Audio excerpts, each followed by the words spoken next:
Então, pessoal, hoje o História de Vida, né?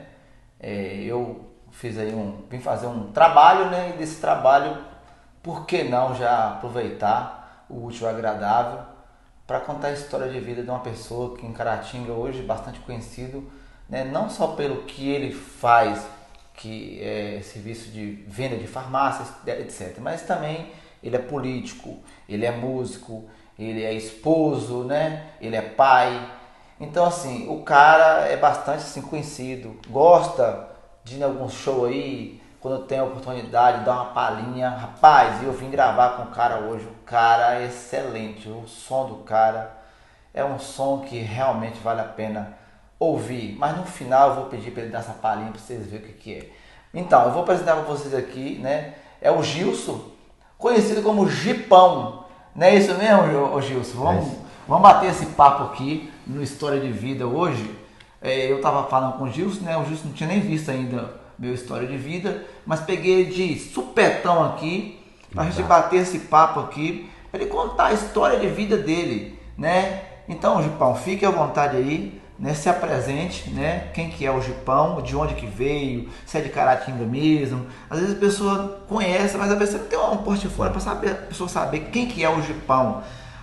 O Gipão estudou onde, né? Como é que foi a sua história com seus pais, com seus irmãos, com seus familiares, com seus amigos. Então, enfim, fique à vontade, se apresente aí numa história de vida aconteceu virou notícia. Bom, um abraço a todos. Edson, obrigado pelo convite, pela oportunidade. Mas quando você fala de história de vida, eu acho que todo ser humano, desde a sua concepção, ele tem uma história. Nasceu para ter uma história, para vivenciar e partilhar com as pessoas o que ele tem no dia a dia. Bom, eu sou nascido aqui em Caratinga mesmo, mas no distrito de Sapucaia. Como diz, eu sou do interior do interior do interior. Não é dentro de Sapucaia, eu sou do distrito de Sapucaia. Que é do interior córrego, ainda, da roça que é no mesmo. córrego do Barreirinha, né? É, gente. Fica a 4 quilômetros de dentro de Sapucaia. E com 7 anos para 8 anos de idade eu saí de Sapucaia e aí eu vim aqui para Caratinga, né? Pra Pra estudar, tá? estudar. E nós somos uma família, somos 7 irmãos, né? 3 homens e 4 mulheres. Meu pai sempre foi meeiro, né? Trabalhava nas roças, que o meeiro, né? Naquela época que você trabalhava, o cara tinha a sua fazenda e na fazenda tinha várias casas na qual tinha os empregados.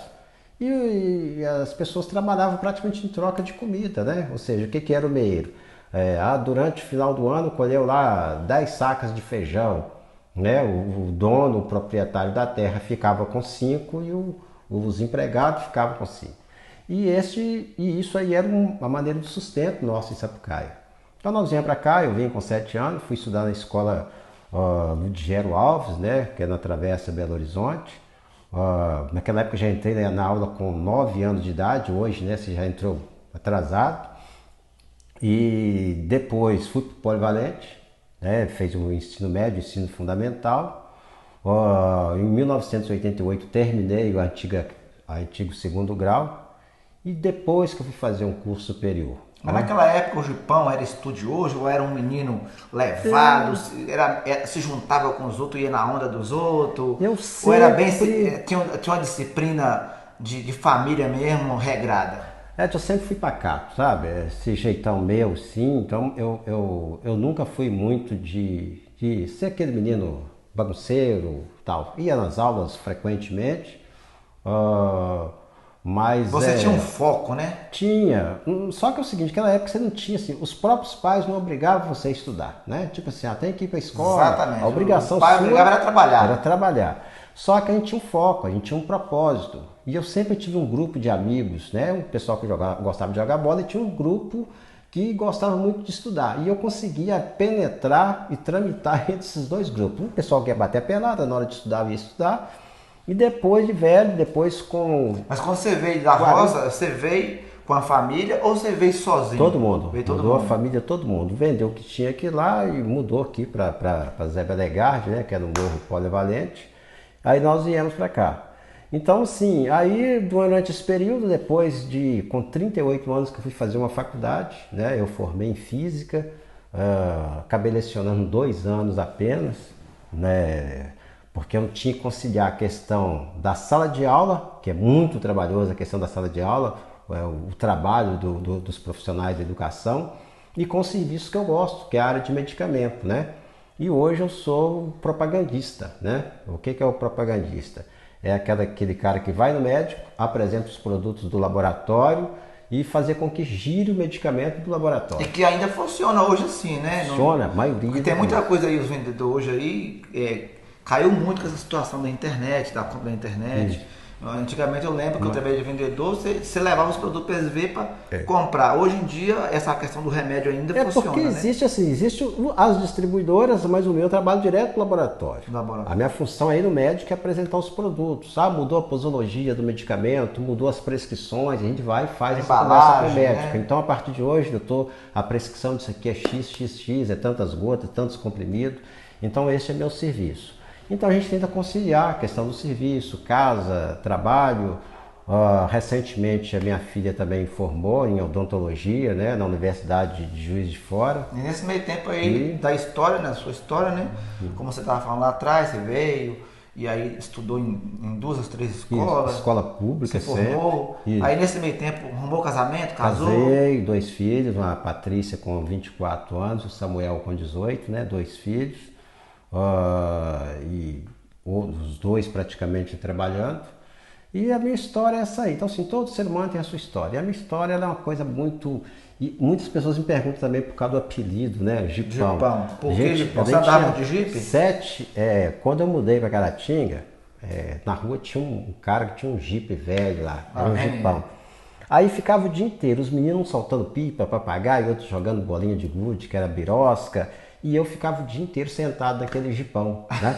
Almoçava... E nem eu sabia o que voltava, ia lá, almoçava e o jipão não tinha pneu, era aquele jipe velho. Aí eu ficava sentado lá e fazendo de conta que estava dirigindo. Ia lá em casa, minha mãe gritava, vem almoçar, ia almoçar, voltava e ficava. Aí o pessoal começava assim, lá, aquele menino que só fica dentro do jipão. Lá, aquele menino que só fica no jipão. Aí foi... Quem não sabia dessa história sabe agora. Aí foi diminuindo, né? A frase, lá o menino do jipão, lá o jipão, e pronto, aí pegou. Então assim, porque eu ficava o dia inteiro, né? Dentro de um jipe velho que tinha lá na rua José Belegade, o falecido Genorão, né? Mas era maior barato. Então assim, meu apelido é esse. Eu ficava o dia inteiro. Gilson, né? Gilson, aí ficou Gipão. Ô Gipão, vou tratar com o Gipão também, que a gente já às vezes a pessoa me chama de Gilson, eu até esqueço. É igual eu, quando eu morava na Bahia, meu apelido lá é Salsicha. Aí quando eu encontro com um velho amigo, assim, ei Salsicha, mas eu lembro do apelido lá e tal, porque passou muito tempo, né? E aí muita gente começou a me chamar de neguinho, porque quando eu vim para aqui eu era bem neguinho mesmo. Aí a gente passa a tomar menos do sol, a pele branqueia, né? Tô quase virando um Macondex depois que ficou rico, né? Por enquanto não fica ainda não.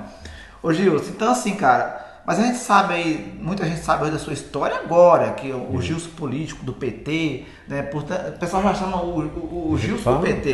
Gilson do PT. Então assim, a gente não tá aqui para falar de política, mas a sua história também engloba na política. Engloba, porque é o seguinte, como é que eu comecei a participar do movimento político? Durante o período das diretas já, na década de 80, né, quando o Brasil saiu daquele período da ditadura e começou com um processo democrático para eleição direta, né? Então nós fomos para a rua direta já, e eu estudava no Polivalente, na antiga 8ª série. E eu participava do Centro dos Estudantes de Caratinga. E nisso o próprio pessoal do Centro dos Estudantes montou um grupo, tipo assim, eram os estudantes, os caras pintadas que ia para a rua, pedir diretas já. E nisso, a gente saindo daqui de Caratinga, encontrava todos os estudantes, né, de todas as cidades, das 850 cidades do município de Minas Gerais, e ia concentrar em Belo Horizonte. Então tinha pequeno movimento em Belo Horizonte, aqui no leste de Minas. E quando eu fui para Belo Horizonte, eu conheci o MR8, né, que era o maior grupo político que tinha que opositores a ditadura, é o Movimento Revolucionário 8 de Outubro, MR8. E a minha primeira militância foi no MR8, né? E aí depois do MR8, o PT já estava sendo fundado naquela época, e eu me identificava mais com o Partido dos Trabalhadores. E aí eu filiei no PT, fui candidato algumas vezes, e sempre militei, né, na política. Mas assim, minha vida começou no MR8, movimento estudantil, e eu estou filiado no PT até hoje. Filiação única, nunca saí. Acho que o Partido dos Trabalhadores vai ser comigo pro resto da vida. Ô Gilson, uma pergunta. Nós estamos aí vivendo um tipo de democracia, um tipo de racismo e tal. Você viu que há pouco tempo agora as pessoas, né, querem incentivar uma pessoa que já já é de idade, está fazendo faculdade.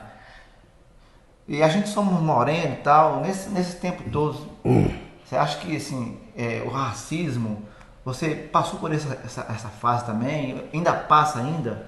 Passa. Na verdade, é o seguinte, existe. As pessoas podem achar que não. Acho que só tem preconceito racial, sofre racismo quem é negro.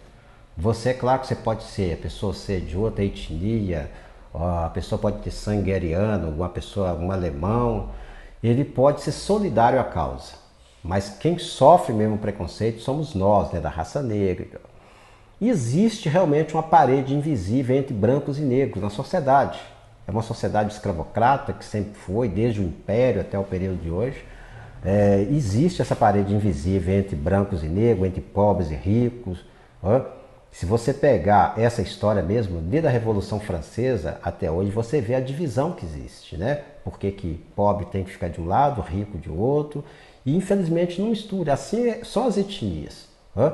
A gente vê hoje, agora há pouco tempo, os povos Yanomamis lá em Roraima estavam sendo massacrados porque era um grupo querendo dominar uma área para extrair ouro e matando as pessoas. Assim somos nós. Eu acho que quando você pega uma estatística, no último censo mostrou que a maioria, 70% dos presos são negros, 75% das pessoas que moram nas favelas são negros, né? Ou seja, é tudo uma questão da história. Se você nasce numa periferia, ou você está desempregado ou você está em um subemprego. E quando você está em um subemprego, automaticamente é raro algum filho daquele que está desempregado ou está em um subemprego, ele sair daquele nível. Eu de vez em quando eu até brincava com as pessoas, falavam assim, não, pô, por que você vai entender essa analogia que eu estou querendo dizer. Falava assim, por que o Pelé sempre namorou com mulheres loiras, brancas e tal? Porque o nível social dele era lá em cima. Ou seja, a parte de cima da pirâmide, a maioria são pessoas ricas e brancas. Né? Então, se o Pelé estava no topo dessa pirâmide. Então, se o meio de convivência dele era com as pessoas ricas e brancas. Ele não ia falar assim, eu sou negro, então vou lá para a favela tal, para poder pegar uma então, era um modo de convivência. Então, nós que estamos na parte de baixo da pirâmide, 70%, 75% são negros e pobres, então a convivência é ali. Então, automaticamente, a probabilidade dele dar sequência, dele ser aquele cara desempregado, num subemprego, se alimentar mal, a probabilidade é grande, por causa do meio do convívio dele. Agora, quando você chegar no topo da pirâmide, aí você pode estar mudando. Mas então, sim, essa discriminação ela sempre teve e sempre terá. Eu acho que vai ser muito difícil a gente sair dessa vibe. Ô Gilson, a gente está falando aqui de história, né? E assim, por falar em história, nós estamos falando da sua história. Hoje a gente está aí num século, né, muito avançado, muita informação. Inclusive você estava até falando comigo de um livro que você está querendo escrever e tal. E hoje, qual é o recado que o Gilson deixa, né, nessa história de vida aí, hoje para a sociedade, né, os adolescentes que estão chegando, que às vezes não dá muita importância na história, nas coisas do passado. Hoje nós estamos vivendo uma época que não existe você viver do passado. Mas eu até falo, se não fosse para a gente viver do passado, a gente não pegava o antepassado que os nossos avós ensinou, os nossos pais ensinou, não existia história, né? Exatamente. Então hoje, qual é o recado que você deixa para essa juventude? Que a história, como eu falei, todo ser humano ele nasce predestinado a ter uma história. Um vai ter ascensão, o outro não vai ter. Né? Vai depender do caminho onde ele vai trilhar, onde ele vai chegar, então ele vai ter a sua história, uma história bem sucedida ou mal sucedida. Eu, desde o ano passado, eu estava com o propósito de escrevendo um livro.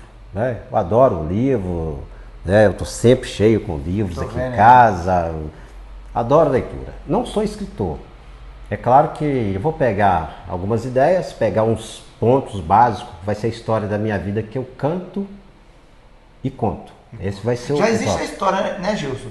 Quem lê muito sabe muito. Então assim, a gente vai adquirindo conhecimento de acordo. Eu, por exemplo, eu adoro muito Fernando Pessoa. A gente é um escritor português e eu me inspiro muito em algumas coisas de Pessoa. Então assim, eu quero escrever para deixar essa história. Mas quem foi o Gilson? Para os meus netos, bisnetos. Assim, Por isso meu nós avô, temos história de vida hoje. meu avô foi o Gilson de Pão, quem foi. Então assim, você tem que deixar algo escrito. Porque se você não tiver uma coisa documentada, não é seu, não é você. Então esse é o pensamento. Então sim, o que eu deixo de recado para cada cidadão, que a única coisa que ninguém consegue usurpar de você é o conhecimento. É o conhecimento. Essa Então, história aí eu já escutei muito, o Cláudio Leitão, ele fala, ó, o melhor presente que você pode dar para uma pessoa é o estudo e o conhecimento, porque ninguém tira dela. ninguém tira. Então, assim, o conselho que eu deixo para os pais, adolescente, que hoje fica mais nas redes sociais do que nos livros, então, assim, que estude, sabe? Então, assim, hoje nós temos muita facilidade, que antigamente, por exemplo, quando eu fiz vestibular, você tinha que fazer o vestibular, passar e pagar a faculdade para poder, né, ter uma profissão. Hoje não, hoje você tem aí o FIES, você tem o ProUni, tem vários meios para você estar estudando, então não pode perder essa oportunidade. Basta querer, né? É, E hoje a gente vê aí os adolescentes tem que ir para a escola nos empurrão, né? E a única coisa, praticamente o único emprego que ele tem é estudar, porque não sabe o que vai fazer falta depois, né? Exatamente. Nós mesmo, né, Gipão, que a gente não teve muito essa oportunidade, eu mesmo tive essa oportunidade. Cara, hoje faz muita falta. Não faz porque a gente se dobrou e tá aí. Depois de velho, a gente correu Da atrás. minha família, para você, dos 7 irmãos, até pouco tempo eu era o único que tinha um curso superior. Porque assim, por questão de luta mesmo, né? Você insistiu? Fui na persistência, agora tem uma outra irmã que também fez um curso superior e a gente vai incentivando, sabe? Você tem que criar o hábito da leitura. Eu estava até com um projeto de fazer uma biblioteca itinerante, pegar os livros que eu tenho, colher alguns livros. Você tem livro na sua casa parado? Levar uma biblioteca itinerante para a praça. Incentivar, né? Você tem um livro, qual livro você tem? Eu tenho um Raquel de Queiroz, tem um Machado de Assis, no outro dia você traz, né? Eu tenho essa de Queiroz, eu vou trazer aqui para você um de poesia de Fernando Pessoa, um Castro Alves, eu vou trazer para você na outra semana. Então assim, fazer com que incentive a pessoa a fazer essa leitura. Então, além desses projetos que eu estou com ele, de estar tentando escrever um livro, pelo menos na capa já está pronto. Falta as 365 páginas do livro. E incentivar a leitura e deixar esse recado para cada um. Eu acho que, principalmente, a leitura e o conhecimento. Isso aí ninguém tira de você. Então, eu acho que esse é o principal legado que você pode estar deixando para o filho, o irmão e as pessoas mais de idade. Então, vocês tiveram aí, né, um pouquinho aí, que não dá para contar tudo, porque o cara, não vou falar a idade dele, mas tem um longo tempo aí que já correu para trás. Aí, assim, por exemplo, a pessoa com 55, 56 anos, teve muita história, não dá para contar tudo aqui em 25 minutos, 30 minutos, não é isso? Isso. Mas o que a gente pôde contar aqui, né, o Gipão pode passar aqui mais ou menos, essa história mesmo dele aí do Jeep, eu queria entender, e acabei descobrindo aqui no meio da gravação, legal demais. E é coisa que as pessoas que estão de fora gostam de saber, né? História é legal, quem é que não gosta de história? E principalmente a história do ser humano. Exatamente. Todo mundo gosta de saber da história do ser humano. Tem muita gente que vai assistir aqui, não sabia da história do Gipão, não sabia que ele era lá de Sapucaia. Né? Então, assim, isso é legal, o seu contar. O Gipão, você fica à vontade aí para deixar o seu último recado, e depois que você deixar seus recados aí, eu quero que você toque uma musiquinha para o pessoal ver aqui no programa quem que é o Gipão. Porque o Gipão não é só um político do PT, o Gipão não é só um vendedor de remédio de farmácia. Exatamente. Ele também toca, né? É um passatempo. Dizer que é um passatempo, mas o cara tem uma voz bacana, gente. Depois eu vou pegar uns vídeos que eu gravei e vou colocar uns trechinhos aí, mas ele vai finalizar aqui tocando uma musiquinha para nós. Fique à vontade nas suas considerações finais. Primeiro, Edson, obrigado, pela oportunidade. Seu programa é muito bom. Eu acho que Caratinga, a região, só tem a ganhar com um programa igual esse seu. E você leva informação. Tem vezes que eu estou levantando, estou pegando as informações através do seu canal A, B ou C e deixar aqui o recado, né, para cada um de vocês. Como eu falei no início, eu acho que principalmente a dedicação, né, nos estudos, a dedicação. Pega algo que você gosta de fazer e foca naquilo ali. Porque, como eu disse no início, conhecimento ninguém tira de você, tá? Um abraço, luz e paz a todos. E eu pego o violão aí e toque pra nós aí alguma coisa aí, que é pra finalizar com uma música daquela que nós gravamos aqui, que depois eu vou colocar também, mas ó, pra vocês verem, gente, o cara tem um dom. Ele, não, ele quer falar, vou fazer um livro, sei o quê, mas o cara toca lindo. Vou tocar um Tadeu Franco aqui, olha aí, que eu gosto, tá bom? Isso aí.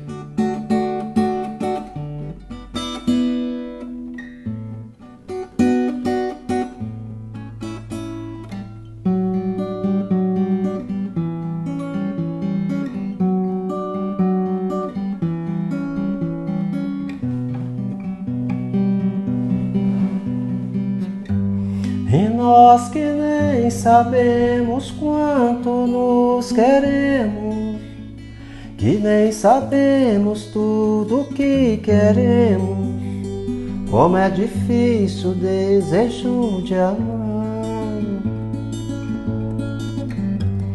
Você que nem me soube quanto eu quis, que não me coube, não me viu raiz, nascendo, crescendo nos terrenos seus. Eu na janela olhando a lua, perguntando à lua onde você foi morar. Eu na janela olhando a lua, perguntando à lua onde você foi morar.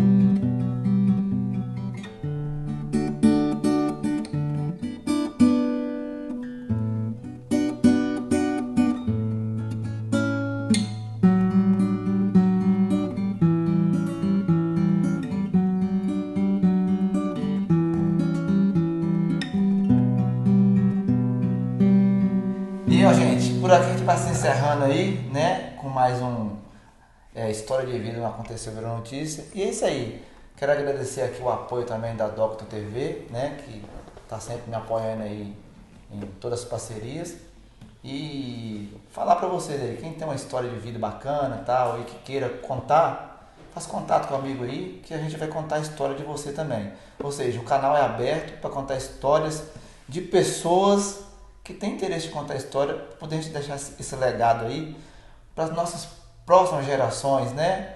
Para que as pessoas entendam que nós vivemos de história, né? História é vida que ensinamos aos nossos filhos, aos nossos netos. É isso aí, Gipão? É isso aí. Viva a música, viva a leitura, viva a cultura.